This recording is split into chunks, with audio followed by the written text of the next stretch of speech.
네, 반도체 업황이 긴 불황이 터널에 들어갔는데도 삼성전자 주가는 야금야금 오릅니다. 투자자들은 고개를 갸웃거리고 있는데요. 이런 상황에서 반도체 슈퍼 사이클이 온다고 주장하는 분이 있습니다. 이형수 HSL 파트너스 대표입니다. 이형수 대표는 IT와 반도체 투자 전문가인데요. 유튜브 채널인 IT의 신 이형수도 운영하고 있죠. 최근 바로 써먹는 최강의 반도체 투자라는 책을 냈습니다. 반도체의 미래 그리고 투자 전략 들어보겠습니다. 대표님 어서 오십시오. 네, 반갑습니다. 안녕하십니까? 네, 자 우리 반도체 관련 요즘 삼성전자, SK하이닉스 주가가 조금씩 오르니까 관심이 다시 많아지고 있어요. 우선 IT의 신, IT와 반도체 투자 전문가신데 시청자들을 위해서 우리 반도체가 어떤 종류가 있는지 조금 간단하게 좀 설명 좀 부탁할까요? 네, 일단 이제 종류에 따라서 이제 우리 흔히 이야기하는 메모리 반도체가 있고요. 예. 네, 그리고 이제 시스템 반도체라는 게 있는데요. 메모리와 네. 시스템. 네네. 일단 이제 전체 반도체를 100이라고 놓고 보면 한 75% 정도가 이제 시스템 반도체입니다. 네. 그리고 이제 우리가 이 메모리라고 하는 이 반도체가 25% 정도 차지하고 있고요. 예. 그래서 우리나라가 메모리 반도체에서 한 70% 정도 비중을 차지하고 있기 때문에 네, 전 세계 반도체에서 한 20% 비중 정도를 차지하고 있습니다. 네. 네. 그런데 이제 시스템 보통 이제 업태에 따라서 이게 반도체는 설계라는 영역이 있고요. 그리고 이제 공정이라는 영역이 있습니다. 그래서 이제 설계하고 공정을 같이 하는 비즈니스를 종합 반도체라고 해서 IDM이라고 합니다. 예. 네. 보통 이제 메모리 반도체 같은 경우는 IDM이 많고요. 그리고 이제 시스템 반도체 같은 경우는 워낙 종류가 다양합니다. 네, 굉장히 소품종, 다품종 소량 생산이기 때문에 네. 굉장히 이제 설계만 전문으로 하는 회사가 있고요. 네. 그리고 이제 공정만 전문으로 하는 회사도 있습니다. 그래서 설계만 하는 회사가 이제 팹이 없다고 해서 팹리스라고 하고요. 공장이 없다. 네네, 팹리스. 맞습니다. 네. 네, 뭐 대표적으로 AMD, 뭐 엔비디아, 엔비디아. 퀄컴 이런 회사들이 이제 팹리스라고 하면 되고요. 예. 파운드리 이제 팹리스 업체들이 설계한 것들을 이제 설계 도면을 주면 여기에 맞게 만들어주는 회사들이 있는데요. 그게 이제 파운드리라고 하는 파운드리. 비즈니스. 네. 대만의 TSMC가 이제 대표적이고 삼성전자 파운드리도 여기서 열심히 하고 있다고 보시면 됩니다. 그러니까 메모리 반도체냐, 시스템 반도체냐, 기능이나 특성에 따라서 이렇게 구분하고 회사의 형태로는 팹리스냐, 파운드리냐 이렇게 나누면 되겠네요. 네네, 단순하게 맞습니다. 시키면. 자, 이 반도체 미중 패권 경쟁의 불꽃이 가장 튀는 곳인데 워낙 중요하니까 네네. 앞으로 산업 구조의 발전에 따라서 반도체가 정말 더 중요해집니까? 어떤 면에서 그렇습니까? 일단 이제 중국 입장에서는 그 2013년부터 원유 수입액을 반도체 수입액이 넘었었습니다. 그래서 2013년부터? 네, 네. 그래서 이제 무역 수지 입장 그리고 이제 산업 고도화 측면에서 굉장히 중요해졌고요. 네. 그리고 이제 지금 반도체라고 하는 부분들은 지금 뭐 이제 그 반도체 굴기 미국이 이제 보조금을 태워줘서 예. 자국에다가 자국에다가 이제 팹을 깔게 하고 그리고 이제 중국도 마찬가지죠. 이게 이제 굉장히 어떻게 보면 가열되고 있는 영역이 파운드리라고 하는 영역입니다. 왜냐하면 이제 이 파운드리의 55% 정도의 점유율을 차지하고 있는 회사가 이제 대만의 TSMC인데 TSMC. 네, 미국의 대부분 팹리스 업체들이 한 70% 가량이 대만의 TSMC한테서 이제 맡겨서 칩을 생산하는데 이게 만약에 이제 중국하고 대만 간의 지정학적 뭔가 이 리스크가 발생하게 되면 미국 반도체 산업의 어떤 향후 주도권이 굉장히 흔들릴 수 있게 되거든요. 그리고 이제 지금 굉장히 중요해지는 부분들이 AI라는 영역입니다. 인공지능. 네네, 맞습니다. 그 AI라는 영역은 결국 기본적으로 AI를 잘하려면 기본 데이터, 빅데이터가 많으면 점점 잘할 수밖에 없거든요. 예. 중국의 인구가 미국의 4배잖아요. 근데 보통 그 인구수의 제곱으로 빅데이터가 증가합니다. 그렇죠. 그러면 이제 쉽게 이야기하면 4배가 많기 때문에 연간으로 치면 16배 빅데이터 생산량이 많은 거죠. 그러면 이제 이게 계속 가다 보면 결국 미국은 중국한테 뒤처질 수밖에 없는데요. 그래서 이 상황을 계속 놔둘 수가 없기 때문에 미국은 이 반도체를 딱 이제 꽉 틀어짐으로 인해서 이제 미국의 그 중국의 AI 기술, 그러니까 그 AI 기술을 구현하기 위한 AI 반도체를 막는 거죠. 네. 그만큼 중요하다. 네네, 맞습니다. 그렇군요. AI를 쥐는 자 기술 경쟁을 승리할 수 있다. 뭐 이런 건데. 네네, 맞습니다. 좀 시장으로 와 보면 네. 최근 반도체 한파가 거세지 않습니까? 네네. 물론 글로벌 경기 침체 때문일 텐데 네.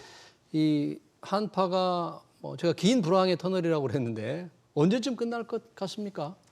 이제 우리는 이제 흔히 주가로 이야기하면 메모리 반도체잖아요. 메모리 반도체. 네, 그렇죠. 시스템 반도체는 그렇죠. 우리나라가 뭐 점유율이 뭐 1에서 2%밖에 안 되기 때문에 음. 대부분 이제 메모리 반도체라고 봐야 되는데요.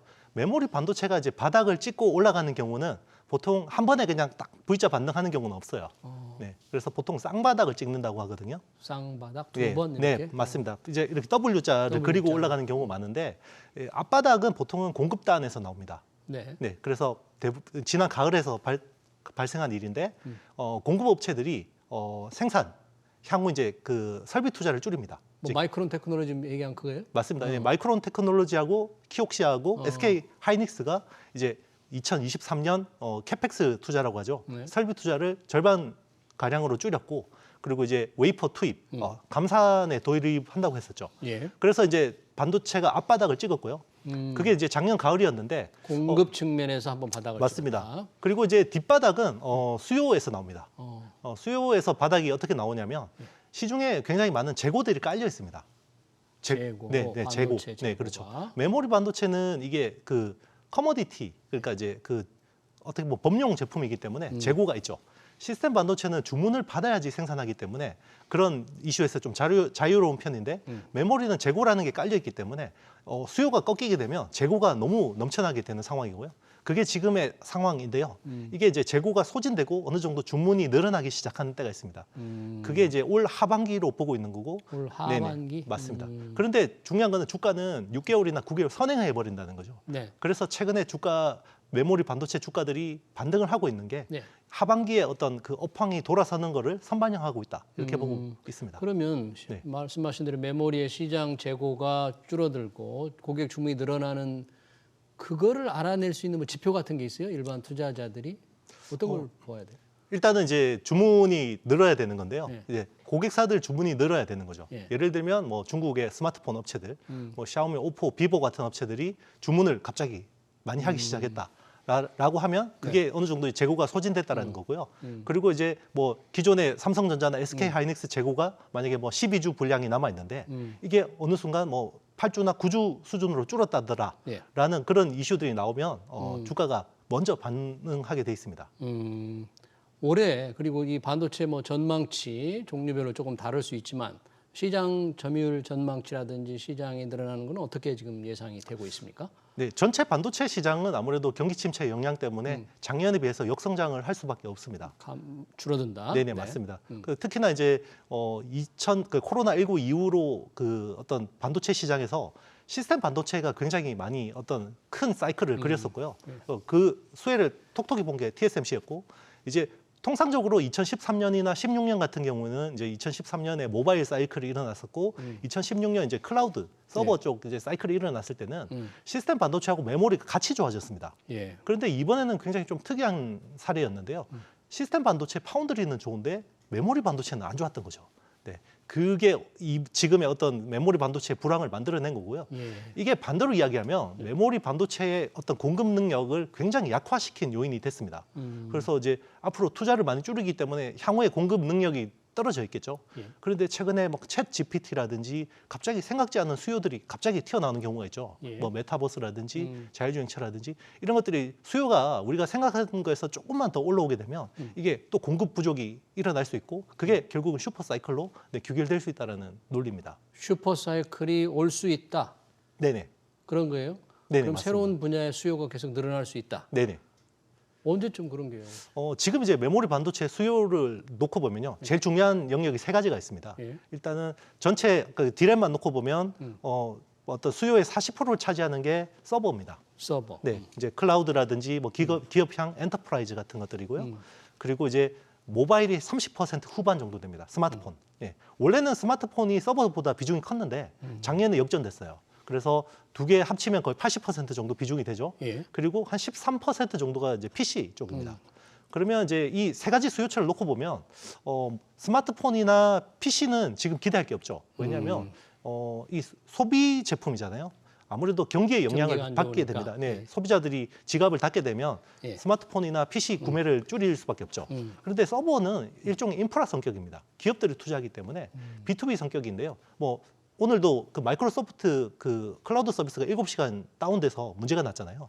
이런 식으로 서버 투자를 제대로 안 해놓게 되면 네, 이렇게 빅테크 업체들이 문제가 생기게 됩니다. 그렇기 때문에 아무리 업황이 안 좋아도 기본적으로 투자해야 되는 규모들이 있기 때문에 서버 시장은 올해도 성장을 하게 됩니다. 그런데 이제 지금 워낙 PC나 스마트폰 쪽이 좋지 않기 때문에 스마트폰이 좀 돌아서는 시점이 올 하반기라고 기대하는 거고요. 예. 그 이유는 중국이 리오프닝을 통해서 그 이제 풀었기 때문에 그 동안에는 중국 소비자들이 스마트폰을 사고 싶어도 시내 나가도 가게 문이 닫혀 있죠. 그리고 아무래도 소비 여력이 줄기 때문에 스마트폰 보통 2년마다 바꾸다가 3년, 4년까지 뭐 버티는 거죠. 네. 네, 그런 쪽 교체 수요가 아마 하반기에 벌어지지 않을까라고 보는 거고요. 예. 요 보릿고개가 어느 정도 지나고 나면 2025년부터는 자율주행차 쪽에서 반도체 수요가 크게 늘어나게 됩니다. 2025년부터는 네, 그게 왜 그러냐면요. 지금은 자율주행차 레벨이 2 수준이거든요. 예. 레벨 2 수준인데 이게 2025년부터 본격적으로 레벨 3가 나오게 됩니다. 그러면 자동차가 그때는 어느 정도 미니 서버 수준의 바퀴 달린 미니 서버라고 할 정도로 굉장히 많은 컴퓨팅 파워가 필요해지는 거고요. 예. 그러면 고성능 AP나 고성능 메모리가 많이 필요해지게 되는 네. 겁니다. 네. 그러니까 2025년 자율주행 3단계가 들어가면서부터 네네. 반도체 수요가 네네. 확 늘어나서 슈퍼사이클이 온다 그런. 그렇죠. 기존의 어떤 뭐 서버나 스마트폰 쪽 수요도 돌아서는 데다가 없던 수요가 새로 생기는 거잖아요. 예. 지금 자동차 어떤 메모리에서 봤을 때 자동차 수요가 차지하는 비중이 1에서 2%밖에 안 됩니다. 현재는. 그런데 만약에 레벨 3 정도 되려면 최소한 한 15GB 정도의 DRAM을 채택해야 되거든요. 만약에 연간 자동차 시장이 한 9천만 대, 업황 좋을 때는 한 1억 대 되거든요. 예. 그거를 감안을 하면 15GB를 대입을 하면 그냥 스마트폰 시장이 하나 새로 생기는 겁니다. 아, 그렇군요. 네. 자율주행차 네네. 굉장히 주목되는 반도체 수요에서 가장 중요한 변수가 되겠네요. 네네. 아까 공급 측면에서 이제 한번 바닥을 찍었다고 했는데 삼성전자만 유일하게 감산도 하지 않고 설비 투자도 안 줄인다 이렇게 얘기했는데 네네. 계속 그걸 지킬까요? 어떻게 보세요? 저는 공식적인 코멘트하고 별개로 못 지킨다고 생각합니다. 못 지킬 거다. 네. 감산을 할 거다. 네네. 어떻게 보면 이제 삼성전자, 그러니까 반도체 주가들이 확 돌아서게 된 시점이요. 삼성전자가 작년 4분기 실적을 쇼크를 냈을 때부터였거든요. 예. 그게 이제 굉장히 비관적으로 보시는 시장 분석가들도 예. 작년 4분기 한 6조 정도의 이익은 추정을 했었어요. 근데 실제로 4조 3천억이 나왔거든요. 그러면 거의 메모리 반도체 쪽에서는 거의 적자 수준에 근접했다고 봐야 되는 거예요. 근데 이제 삼성이라는 큰 기업은 일을 이렇게 뭔가 판을 벌릴 때는 엔지니어 출신의 기획통들이 막 벌립니다. 투자를 막 하죠. 네. 그런데 이게 어느 정도 재무 쪽에서 뭔가 어떤 빨간 불이 켜지면요, 재무통들이 갑자기 이런 것들에 제동을 걸기 시작합니다. 그래서 그게 어느 순간에 지금 프리캐시 플로우라고 하는 부분인데요. 그게 적자로 돌아서게 되면 아무래도 비용 통제에 대해서 들어갈 수밖에 없고, 그러면 이게 삼성 입장에서는 지금 어떤 뭔가를 허리띠를 졸라 매려면 결국 투자를 줄일 수밖에 없는데 파운드리 투자를 줄일 수는 없습니다. 그런데 뭐 줄이려면 결국 메모리 반도체를 줄일 수밖에 없거든요. 예. 그걸 시장은 어느 정도 인지를 하고 있는 거 아닌가 생각합니다. 그러니까 우리 이영수 대표님도 삼성전자가 메모리 쪽에 감산을 할 것이다. 네네. 또는 이미 하고 있을 것이다. 이렇게 네, 생각하시죠. 실제로 뭐 지금 낸드 플래시 가동률이 90% 수준까지 떨어졌다라는 뉴스 보도도 있었고요. 그리고 이제 뭐 어떤 감산이라는 게 우리가 감산하겠습니다라고 해서 마이크론이나 SK하이닉스처럼 감산을 하는 경우도 있는데요. 삼성 같은 경우는 그동안에 하지 않았던 유지 보수를 한꺼번에 몰아서 유지 보수를 갑자기 몰아서 하려면 라인을 꺼야 되죠. 알겠습니다. 네, 그런 부분으로 기술적으로 할 수 있습니다. 충분히. 마지막으로 이 삼성전자 오늘 많은 보도가 되고 있던데 파운드리 시장에서 왜 3나노 대만의 TSMC보다 먼저 양산을 시작했다고 했는데 이 수율, 네네. 정상적인 제품을 내는 비율인 수율이 그렇게 낮아요, 정말로 삼성전자가? 일단 이제 3나노는 아직까지 뭐 수율을 논할 상황은 아니고요. 네. 원래는 삼성전자하고 TSMC가 거의 기술 수준이 비등비등하게 가다가 그게 10나노부터 이렇게 확 뒤집어졌거든요. 10나노, 7나노, 5나노, 4나노부터는 완전 뒤집어진 거예요. 그게 수율 이슈가 나왔던 거는 작년에 4나노, 5나노 이슈였고요. 4나노, 5나노에서 삼성이 너무 못해서 퀄컴 같은 우량 고객이 TSMC로 가버린 거죠. 그래서 삼성은 이 판을 뒤집기 위해서 3나노를 TSMC보다 6개월 빨리 생산을 한 건데 그런데 이제 본 게임은 이게 아니라고 보는 거죠. 왜냐하면 삼성이 생산하는 3나노 칩은 중국 업체의 비트코인 채굴 칩입니다. 그거는 좀 칩 설계도 쉽고 공정도 좀 쉬워요. 그런데 TSMC가 하는 거는 애플의 AP, 그러니까 그런 고성능 칩을 생산하고 있기 때문에 이거를 같은 선상에 놓고 비교하기는 조금 무리가 있습니다. 네, 잘 알겠습니다. 반도체 시장 동향과 전략 잘 들었습니다. IT와 반도체 투자 전문가죠. 이형수 HSL 대표였습니다. 고맙습니다. 네, 감사합니다. 네.